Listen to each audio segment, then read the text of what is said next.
of my children. So I mentioned my son. His name is Aaron Malcolm Martin Johnson. And 20 years ago, my son was going to Byrd High School. He was a senior, and he was playing soccer. We had moved here from Roscoe, Illinois, and so he was very excited about the fact that he was playing soccer. He happens to have also been the only child of color on the team.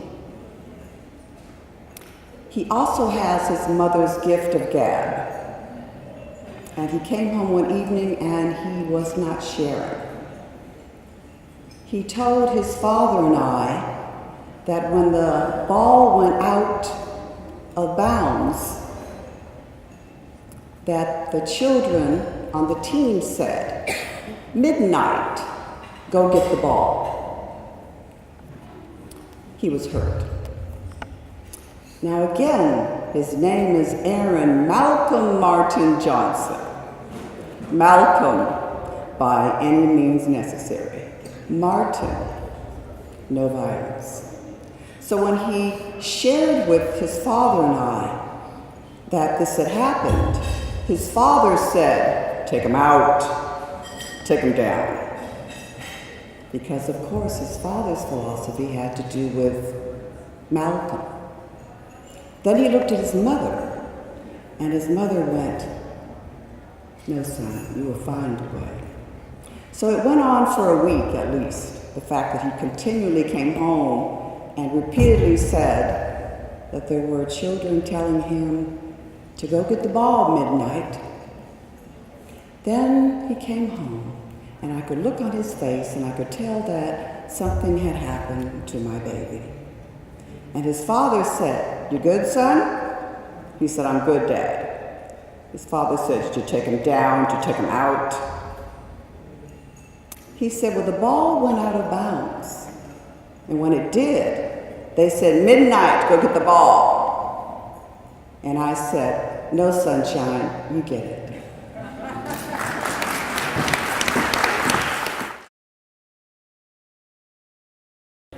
Yeah. Big D ready. Thank you all. Thank you very much. I appreciate being here tonight. I never thought I'd live to see the day that we see a bouquet like I'm looking at now. Black, white, and if any other national here, that's fine. That blend in with the bouquet. And this way life should be. It shouldn't be that divisiveness that we have every day, every day. It's just ridiculous. We learn to love, learn respect, and forget about what your religion, what nationality. As long as you're a good person, you're just a good person. So that's where I live. Now, I've met some people all over the world, in a lot of places I've been to, been blessed to go. But anyway, I met a lot of people. I learned a lot of things. I had resentment in my heart for white folks, my own self, at one time, because where I came from Cotton Valley, Louisiana. Probably nobody ever heard of that. Cotton Valley, out of Spring Hill. And they were so rough on us down there. And I did have some resentments till I went in service. I got to live side by side with white boys. They had the same thing against me. But living together, knowing each other, we just jailed together and forgot about the color barrier. We took care of each other. So that's what we got to do.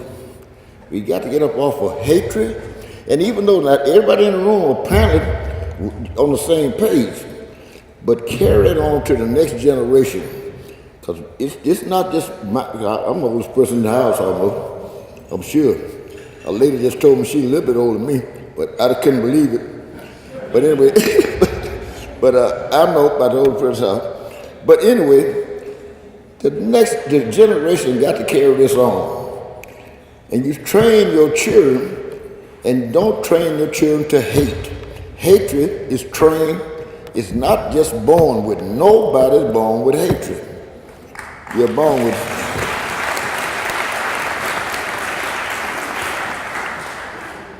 I'm not a spokesman, and I can't talk on no particular subject. I'm just telling from my heart. I met Paul, and what's his name? Yeah, we met each other some years back.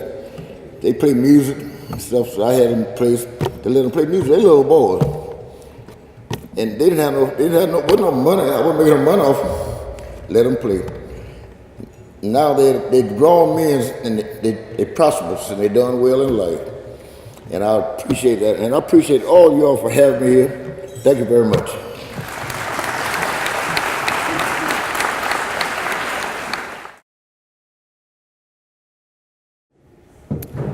First of all, I'd like to say that it's such an amazing evening and get together to be in a room with all of y'all and all of the stories that you have. And I am gobsmacked that I'm standing here, to be quite honest, although I have a lot of stories.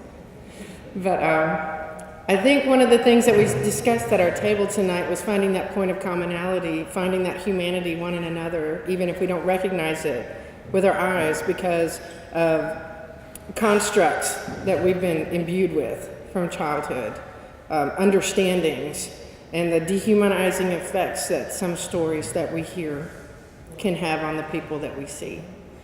And about finding the humanity in other people and doing away with those constructs and those edifices that we construct to make ourselves feel better about who we are.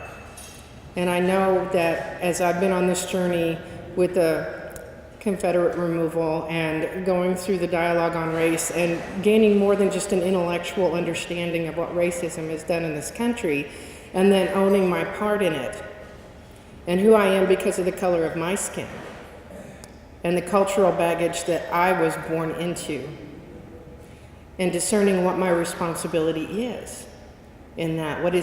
Who am I in that? And then who will I become through the knowing of it and the understanding of it? And then what do I pass on? And what I've come to understand is that once I know it on more than an intellectual level, and once I've owned it, and I recognize myself in it, and then I can look out and then I can recognize all of you in it, then I can begin to rewrite those stories. And I can create a new mythology and a new understanding of who I am as a human and as an American, and who you are as a human and an American, and who we are as Americans. And I'm just very grateful to have been here tonight and to see you and to share your stories and to continue to learn in this who we all are and who I am in the midst of you. Thank you.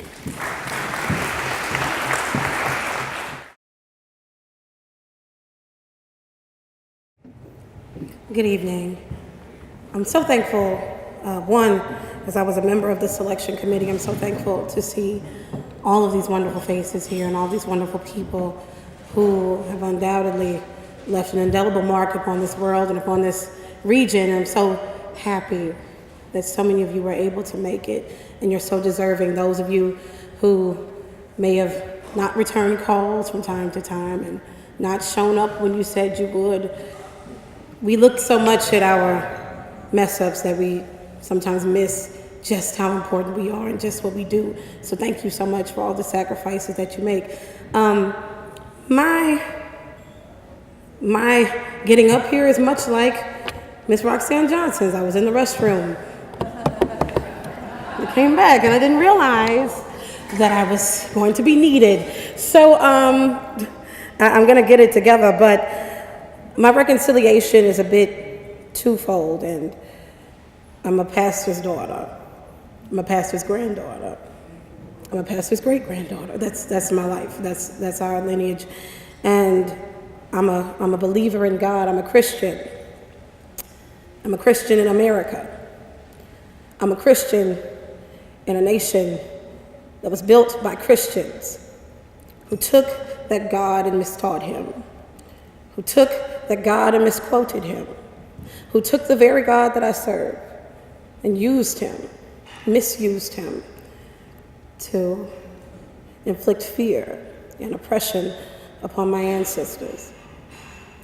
And I have to reconcile myself with that every day as an American in a nation that was founded on hypocrisy. It's built on oppression, that was built on disparity, and now still thrives with this widening gap between those who have it and those who don't. And I have to reconcile myself with this truth every day. As a leader in the community, as a teacher, two of my students, I'm so thankful that they were able to come tonight to get all of this wisdom from so many wonderful people. And I know that they'll remember this experience forever. But I have to reconcile myself every day when I go to Booker T. Washington and stand before 100 black children and teach them American literature. Literature that was written in the midst of hypocrisy. Literature that was written by people who knew better and decided not to do so. And reconciling myself with my nationality is one piece. And reconciling myself with my God is another. And understanding that this Bible that I read and I take seriously and I cherish is more. It's more than just what's been tampered with. That God is beyond that. That even this book that is tens of languages removed from its original utterance, that this Bible with books that are missing, that are withheld from us, that this Bible is not all that God is. And reconciling myself with the fact that I deserve to know who he is, and I can seek that. So my reconciliation was both internal and thankfully is we external every day. Thank you.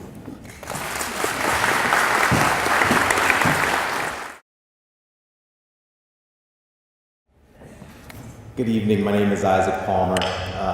My story is rather short. It'll be the third time tonight I've told this story, so I should be good at it. It's when I was a child entering the 8th grade, so this is 1988. And I came from a pretty decent family. They had put me through private school up until the 7th grade, and it was an African American school, which was great. But when the money ran out, they pulled us out and sent us to public school. And I was very apprehensive from going to private to public, and I'd never given any thought that I was going from a black school to a white school until I stepped off the bus and looked across the yard and saw the sea of white people. And no sooner did I notice that when I heard this yell from the crowd, "Hey you blank," and you know the word we hate to hear, blacks. It was "Hey you." And instantly, I realized I'm the only black one here. I'm the only one. But no sooner than I could have turned around to figure out who it was, because my dad raised me, he forced me to watch Roots all through the 80s on Betamax. I was ready to deliver a butt whooping. But I couldn't turn around fast enough before a little white kid next to me tapped me and said, "What an idiot. Come on, let me show you where your locker is." And so in an instant, you become alienated to an entire group of people.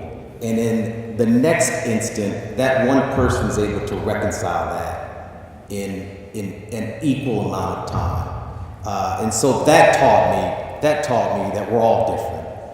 Every group, no matter your race, your color, your creed, there's jerks in the group, and there's extremely nice people in the group. So that was my story of Alex. Alex is his name. We were best friends the entire year. He reconciled.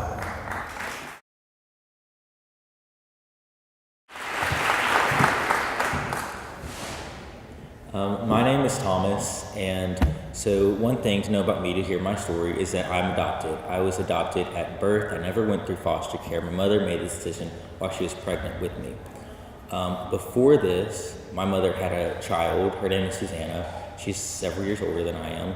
And after she put me up for adoption and I was adopted, she had 2 other children, and she kept both of them. And so as a child, this was hard for me to know, like, why was I the one she gave up? Why didn't she keep me? Was I not good enough? I didn't know. I was young. And when I was young, my biological family had a part in my life. Not a big part, but a part nonetheless. I saw them 1, 2, maybe 3 times a year, and we hung out, we had fun. But then I started to think more and more about how, like, I must not have been good enough for her. And I ended up not speaking to her for about 5 or 6 years. Anyone in the family, I didn't speak to them at all, didn't text them, nothing. And then one day, not a nothing, every now and then it'd be like a text, like Merry Christmas. And it was normally a couple of days late, but it came. And it was like every other year. But one day, not that long ago, less than a year ago even, I don't remember if I ran into them or texted them or called them, but we got in touch and we decided to hang out. And I remember we went to Cane's and I saw my sister, and I remember when she was this big and she was running around in the yard with her little Jeep, and now she's this big, and the other one who's younger than me is taller than me, and I was really confused. But so the youngest one was up to me and hugs me, and it was just such a pure moment, and they were just so happy, and I was actually really happy to see them. And my older sister had had a child since then, so this is my nephew, my first nephew, and it was just the cutest little thing, and he's so sweet. And so when I think of reconciliation, I think of me trying to find a place for them in my life, and them trying to find a place for me in theirs, because we're still working it out. We don't know exactly how often to talk. We try to talk as often as possible and meet up, but we live different lives. And so us finding a place in each other's lives is what I think of when I think of reconciliation. Thank you.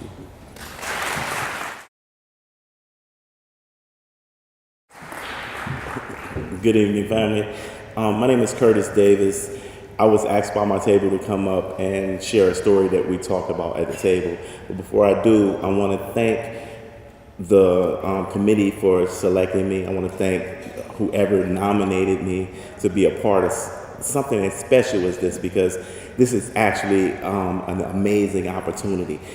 Reconciliation and the reconciliation dinner is about having a conversation that most people don't want to have. This big elephant in the room that said, why don't black and white people get along with each other? Why don't we like each other? So I'll tell my story. In 1990, I was convicted of second-degree murder for that happened here in Shreveport at Grimmett Drive apartment complex. By 1992, I was sentenced to life in prison. In Louisiana, if you have a life sentence, that means that you die in prison. It's called death by incarceration. So I was 21 years old, and I landed in Angola, which was a former slave breeding plantation, as a matter of fact. And it was the bloodiest prison in the United States of America at the time, mostly because the people that were there are very uneducated and living in darkness. And when you're in darkness, you're going to do basically dark acts most of the time. So I'm advocating inside of the prison, trying to get people to understand, hey, we need to stop working. We need to do something. We need to change the laws. Let's do this. And guys are like, whoa. So word gets back to the warden by 1996 that you have this rabble-rouser inside of the jail that's trying to raise an army against you. So he called me up to the ranch house. His name is Burl Kane. And he sat me down. I had my shackles on and I had my handcuffs, and I sat in his house in the living room. And he said, I heard that you think that niggers deserve reparations for slavery. Explain that to me. So I had been studying in the law library and so forth. And I said, if somebody damages a property, or if somebody does a wrong to somebody else, then the legal system says that that person owes the repair of whatever damage or bad thing that happened to that person or that property. So in essence, because white people done what they done in actually forcefully immigrating Africans to this land making it outlawing their right to learn, read, educate themselves, work in certain classes. If you find generations later that this class of people are totally destroyed, then you have the responsibility, even generations down, to fix it, to repair it. So he said, well, what you talking about? Look at your condition. Look at how y'all acting. I'm trying to rehabilitate y'all, even though we don't have no rehabilitation in the state of Louisiana. I said, you can't have rehabilitation until you first have habilitation. So we started working, and he said, well, you remind me of that boy Joseph in the Bible. Now, even this man that I thought was the devil started talking about the Bible. And he said, well, you help me rehabilitate them. You help me habilitate them. So we started a character counts program where people learned about honesty, trustworthiness, citizenship, and why it matters, even though we're serving life or death by incarceration. Before my 26 years in prison was over, me and this man who admitted to me that he was a racist, and he taught me the difference between racism and prejudice. Now, most of the people in this room may be prejudiced. Very few of you have the power to be racist.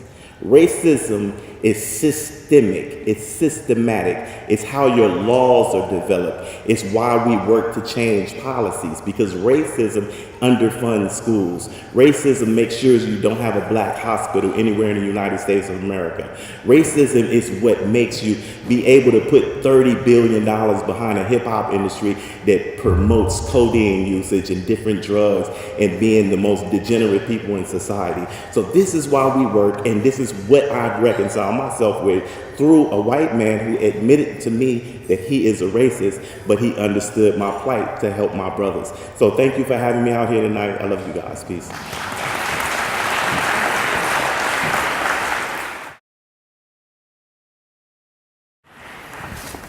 Well, good evening to everyone. Certainly it is an honor for me to have been invited to be a part of this group to speak on reconciliation within our community.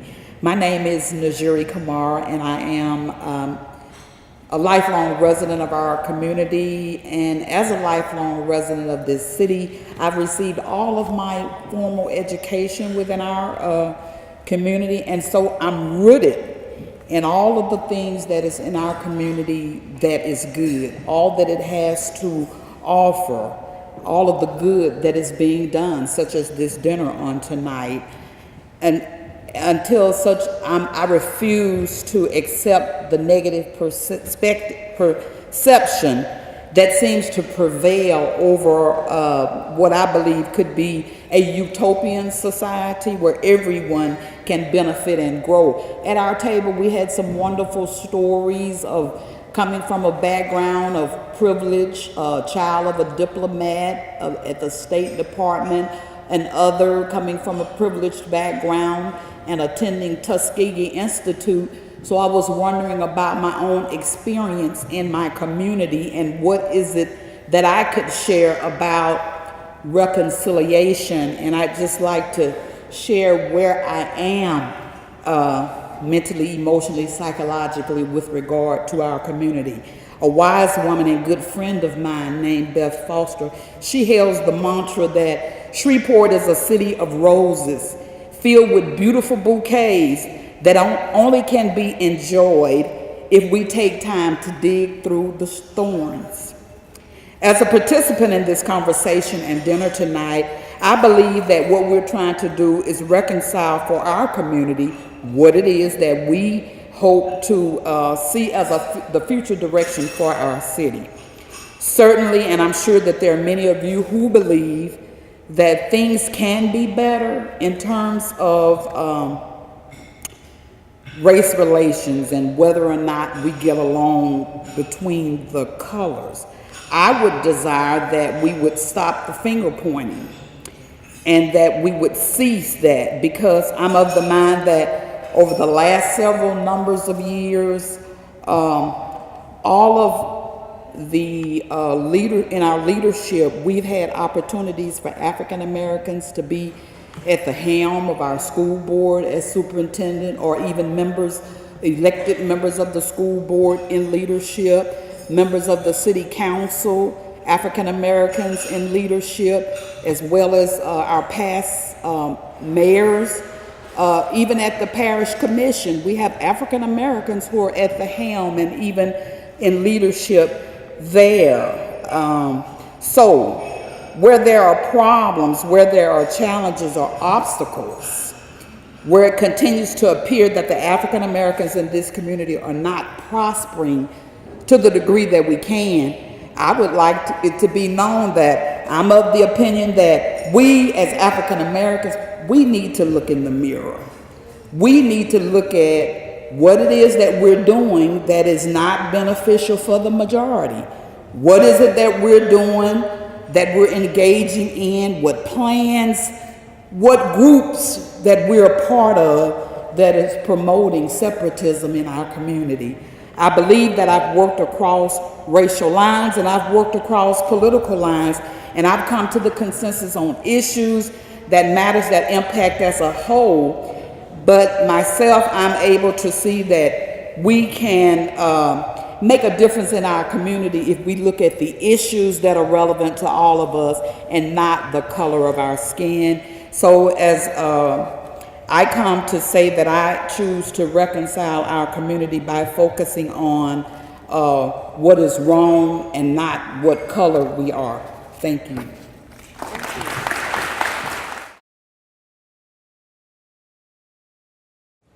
Hi, my name is Brandon Fail. I hadn't expected to speak tonight. I'm here, well, I had come tonight on behalf of the restaurant that I own, The Levy, to bring out some of the food that y'all ate this evening. But I haven't long been in the restaurant business. Through December, until this past December, for about 3.5 years, I ran a nonprofit, and we put on really nice, to some degree, life-changing events for young LGBT, lesbian, gay, bisexual, and transgender undergraduates from around the country. And we put on sort of like career fair weekends where we would fly in these very high-achieving LGBT young people and put them up for a weekend and work with them for 2 or 3 days straight on how to be themselves and on what they wanted for their futures. And we would put on career fairs with a lot of elite employers, and a lot of them would walk away with great interviews and good jobs. And I loved this work, and it was really nice. And one of my goals, or one of the things that I was hired to do in the first year, was to diversify the crowd of students that we were serving, and in particular to seek more racial diversity, and we did that.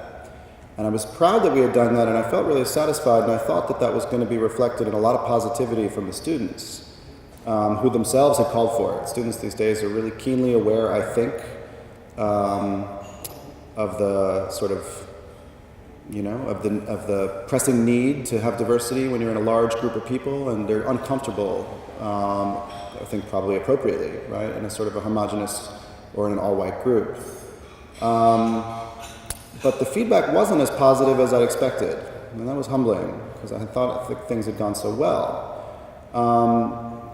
And what I learned, and what I did was I polled students directly, and I asked a lot of detailed questions. And one of the first insights for me was, well, geez, I have met a lot of students, and I've met a lot of young people who were awesome, and I was super proud to have got of them, and super happy to have gotten to know them. And I realized, I don't know an awful lot of Black or Latinx students, or students from Asian backgrounds. I know a lot of students who look like me. And that was the first insight. And so over a few months, I had a lot of intimate conversations with students of color in particular. And what I learned took me by somewhat surprise, because I sort of thought, well, what the feedback says was we're not having a great experience, and we don't feel these events are inclusive. And I thought I'd focus on big programmatic things like who the speakers are, or what the folks from companies are saying, or what you were going to talk about in the breakout conversations, or all kinds of things that I could impact in my role. But what I learned over and over, again, took me by surprise. It was that these sort of surprising micro-scale interactions that people have, in very particular, the moment that a young person for the first time walks into a room this size, filled with people that they don't know. And especially in this group, this group was like a mostly white group of people, and it was mostly men too, and it was mostly tall white guys in suits with ties. And it wasn't, as one might have suspected, it wasn't that that's intimidating, it wasn't that that's culturally different. It was in very particular that I heard over and over from the mouths of Black and Latino students in particular. When I walk into a room, it's as if I'm not there. It's as if everyone else in the room has their conversations going, and they're looking at each other, and they're talking to each other, and they're having a ball, and it's as if I am not there. No one even notices me, they said. And the insights for me were many in number. Okay, so, like in my role in running this organization, I realized, well, there are things I've got to do to actually make things structurally different if I want everyone in the room to have a good time. But the more personal impact on me was to realize that I do that too. Not only that I do that too, but that I'm emblematic of all of the people that do that, right? And that if I'm in a room of people like this, I am going naturally, just like all of us, Black and white alike, or of whatever background you are, I'm going to gravitate toward people like me, and that's going to be the natural thing. And the effect that that's going to have on other people is going to be negative writ large, whether I like it or not. And that what I have to do, if I want to not take part in that type of it's a type of structural racism. In other words, it's not exactly something I choose. I'm not walking around trying to erase people, but I recognize that I do that.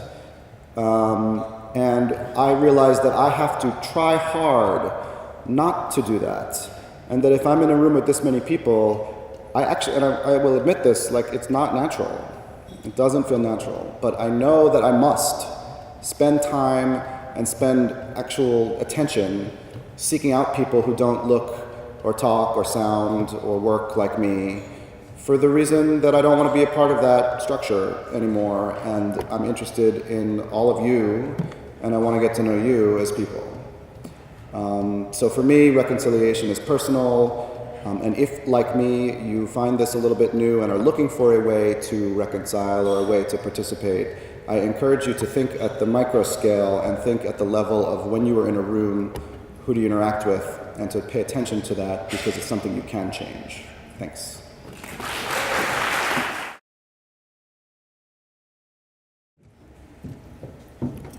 Good evening. I'm Angelique Feaster Evans, and I am privileged to represent our table. I thank Kim and Francis both for sharing their stories of reconciliation. On my journey of reconciliation, I'm reminded of the words of the late great activist Ossie Davis, who once said that any form of art is a form of power. It has impact. It not only moves us, it makes us move. And so my journey of reconciliation started as a second grade student at Platt Elementary in Houghton, Louisiana. And for those of you from the country, we say Houghton. Me, a little brown girl with flat feet, not knees, and deaf in one ear, had a teacher by the name of Miss Marie Gibson, second grade math teacher, who imparted in me this phrase, "Can't, never could." And so through that, and all of the work that I've done and all of my educational trajectory, I landed here at Centenary College. And I vividly remember my public speaking class, and we were charged with giving 3 speeches: a demonstrative speech, an informative speech, and a persuasive speech. And 2 of my speeches, I selected to discuss Brother Malcolm X and Afrocentric education versus Eurocentric education. And at the culmination of that particular course, it was opened up for our fellow students to share comments regarding all of our speeches. And I remember this one Caucasian girl that posed the question, why did I select Malcolm X and Afrocentric education to share as a part of my speeches? And before I could raise my hand to answer, my fellow classmates responded for me. Now, mind you, I was one of 2 African American students in my speech class. The other was a soccer student, and so we both were in, truly the minority in our course, but other students stood up and said that if I did not share my experiences and my story of Brother Malcolm and of Afrocentric education, when would they have had the opportunity to hear those different perspectives, those different lived experiences? And so fast forward to my work today, that thread of can't, never could, it stays with me because through Mahogany Ensemble Theater, I'm able to express artistically and culturally the lived experiences of people of the African and African American experience.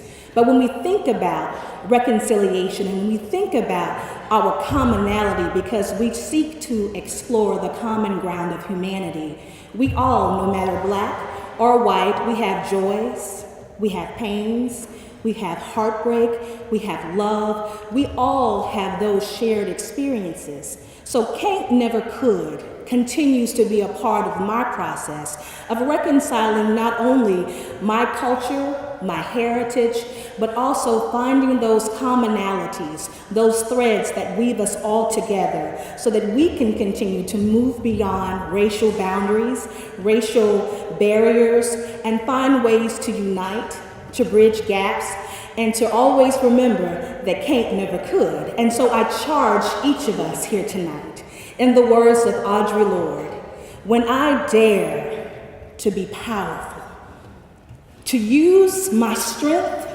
in service of my vision, it becomes less and less important whether I'm afraid. So continue the journey of reconciliation and let's move beyond our fears and remember, can't, never could, and we can't be afraid. Thank you.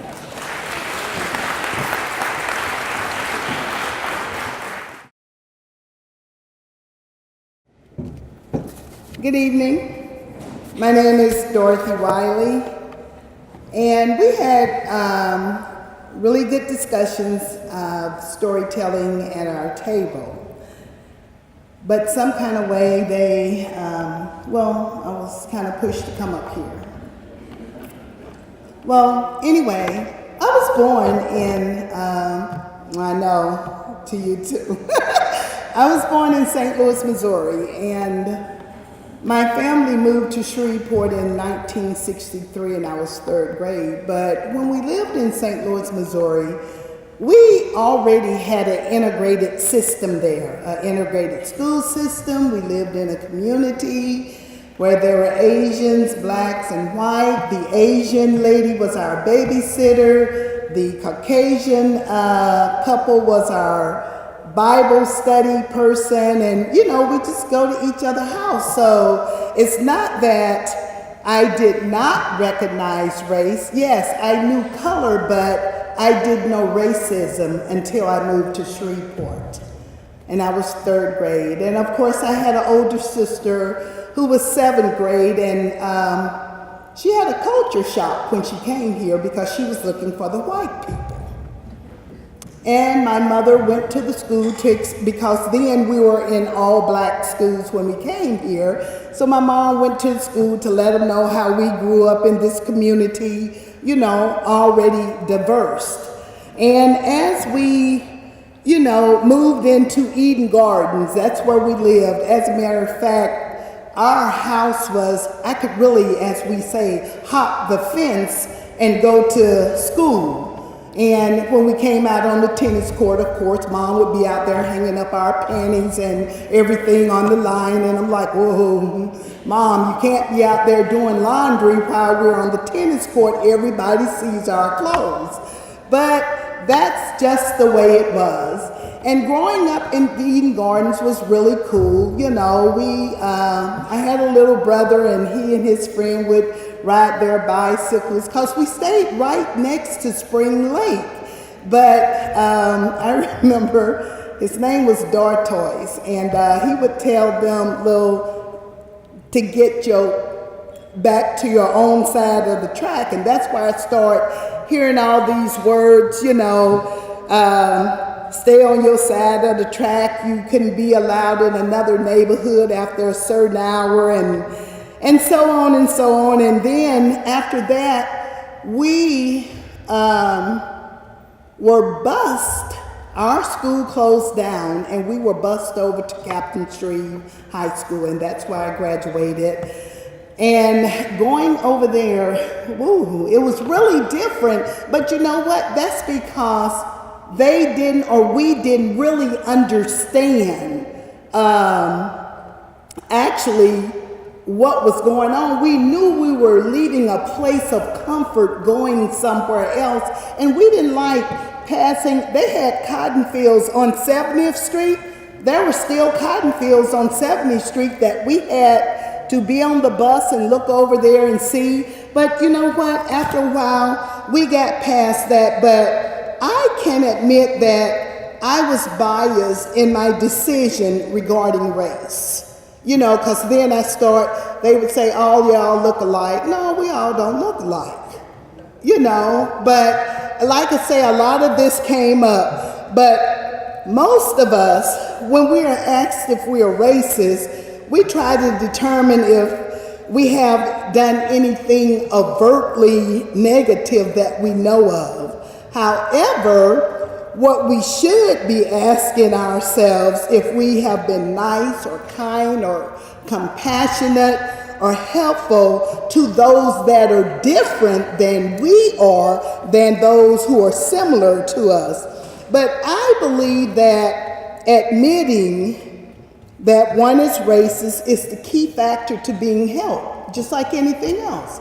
Sometimes when we go to these anonymous places, Alcoholic Anonymous, I'm an alcoholic. That's saying I need some help. But if we just keep holding all this in, we could never have any help. And I am a Christian, and I'm still going through my journey of sanctification. And I know that I won't be completely sanctified until I see Him, my Lord and Savior, face to face.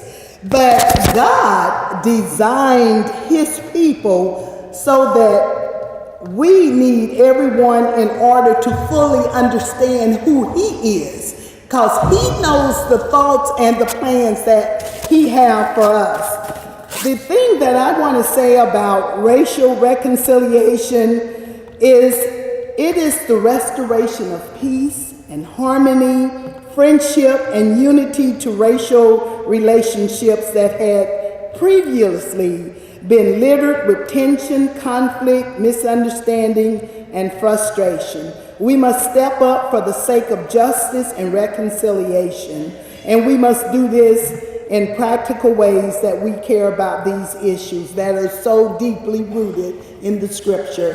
Thank you so much. God bless you all.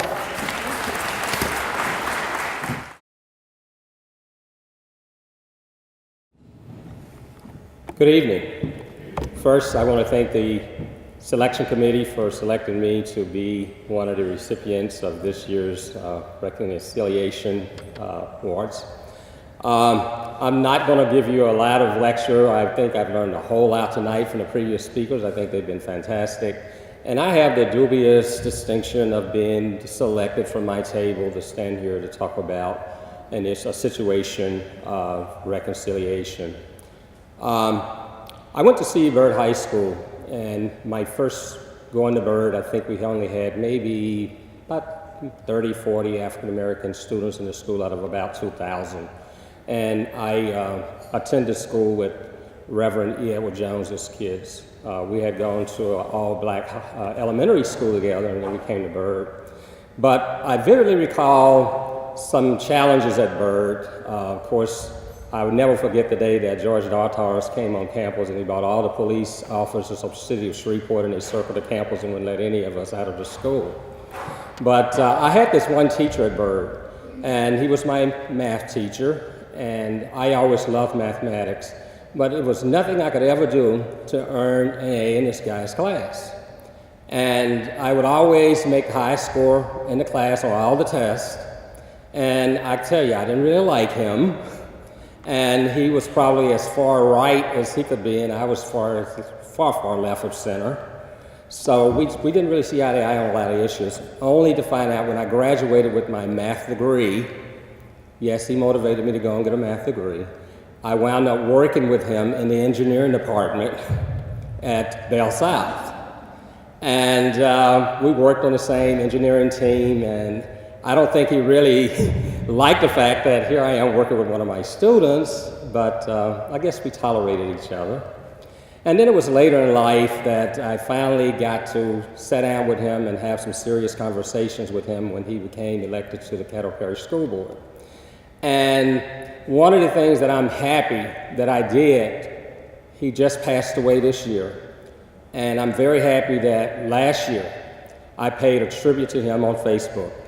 And I thank him for instilling in me and teaching me the mathematics and giving me the encouragement that I needed to go on and get a degree in math. Although it was kind of tough, I looked at it as an adversarial relationship at first. But you know, out of adversity comes strength and sometimes great things. So I just want to say, rest in peace, Larry Ramsey. I thank you for what you did for me.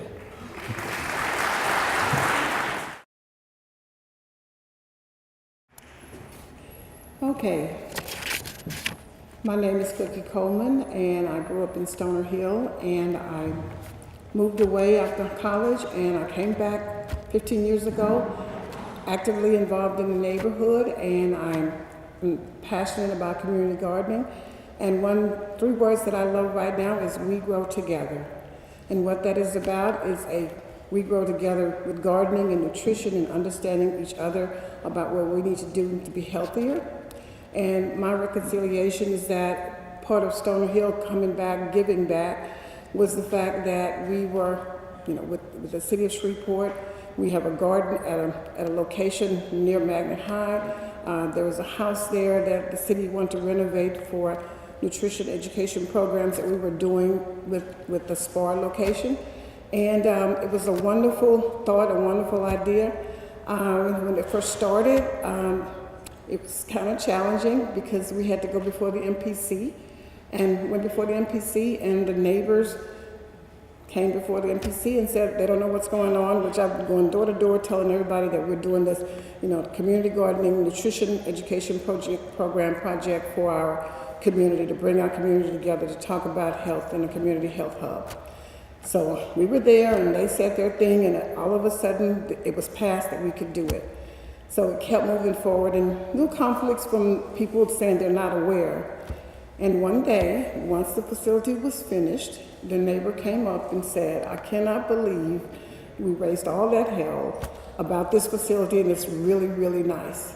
And so now we're in the process of bringing these neighbors together, and we're trying to make sure we have this model for the city to bring communities together to do this. So We Grow Together fits into lots of places as far as bringing unity to our city. But my reconciliation was the fact that the neighbor admittedly that they had judged everything incorrectly, and she came to me and said it and gave me hope that this will work, because I could have been very discouraged because I didn't have the support of the neighbors. So just keep working at it, and we do grow together. Thank you.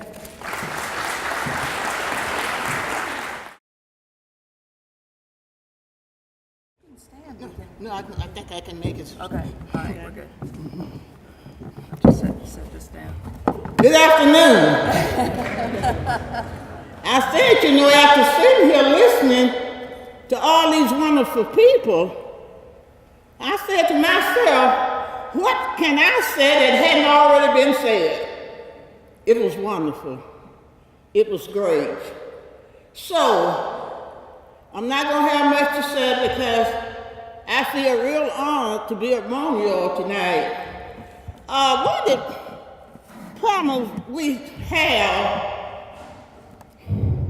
a lot of us feel like that we can't do much by ourselves. But believe me, one person can make a great difference. If you don't believe that, just ask anybody who lives in Allendale. At one time, Allendale was considered to be the most undesirable place you could live. In fact, so many people felt like that whatever you tried to do, it would be in vain, because Allendale had got to a country of no return. That was the thinking of the people who lived there. That was the thinking of the officials and services. That was the thinking of the city of Shreveport. Leave Allendale alone. Whatever you do is not gonna make no difference. But for some reason, I had this notion and this vision that Allendale could be so much better than what you saw then. Because I knew that was not the Allendale that I came to live in and love so well. And so I had this vision to tell people, we don't need to have folks of other races to put us down or say we're not mounting much. We've done a very good job at that ourselves by sitting back, doing nothing, running our mouths, wouldn't even do the things that we ourselves knew would be a better way for us. And so I said, you know, I don't have to take this. I'm gonna do something if it's me by myself. And that's what I started doing. I said, now the best way we can do it, we don't have much money. Nobody believes in us. So I'm gonna do what I can do. And the best way to me to make a place better is to do the things that we can do that does not call for much money. And that was one of the things I started, a community garden. Allendale was the second garden that got started in Shreveport. So I said, you know, I'm gonna make this place look real beautiful, which used to be the worst spot in Allendale. And if you can see a bad place look good, just imagine what other parts could do if people would make any effort. And that's how the garden got started. The purpose of the garden was to have flowers, which would bring beauty and hope to a place that people felt shame to even pass by. If they can see something beautiful in this bad spot, they can say, just imagine how many other things around here could look good if we would do some effort. And that's why I wanted the plants. I had the vegetables so it would bring health to the neighborhood. Because you know, health plays a great role in whatever you do. So many people was eating full meals out of paper bags, cookies, that kind of stuff, pops, wasn't getting a balanced diet. It was a lot of diseases going on in the neighborhood. Some people didn't even want to come in the neighborhood because they felt like something would contaminate them and they would make themselves sick. So we started these flowers. Now we got good food over there. The neighborhood is beautiful. In fact, several people have signed up with the Fuller Center on the house waiting list for new homes to be built. So people are coming back to Allendale, like Aldo saying, in droves. But I also want to leave to the rest of you all that was here tonight, we at a stage in our lives with race relations that we now can make this life better for all of us. Now what we have to do, we have come a long ways in 30 or 40 years. I remember 30 or 40 years. Most of you that's old enough can remember, if you're true to yourself, 35 years ago, the conversation that we had tonight, no way would we had that conversation 35 years ago. We wouldn't have had between the races. It's not only do we have a problem with the black race, the white race, we have a race problem with all people that I have met. We need to stand up take responsibility for things that we doing that we ourselves know is not right. We don't need no law. We don't need no piece of paper to say what you doing is wrong. We know in our hearts there are things no one have to tell us is not right to do to other people, and race does not have anything to do with it. So let our conscience guide us, tell us what to do. When we are not responsible for what our parents did, we were not here. We was just caught up in a situation was that way, but now we know better, and it's left up to us to change it. We should not dwell on the past. Yes, think about the past. Tell your children, your grandchildren, how things were, if you want to, but do not dwell on it because it's nobody's fault. It was a situation that was going on that needed to be fixed, and a lot have been fixed.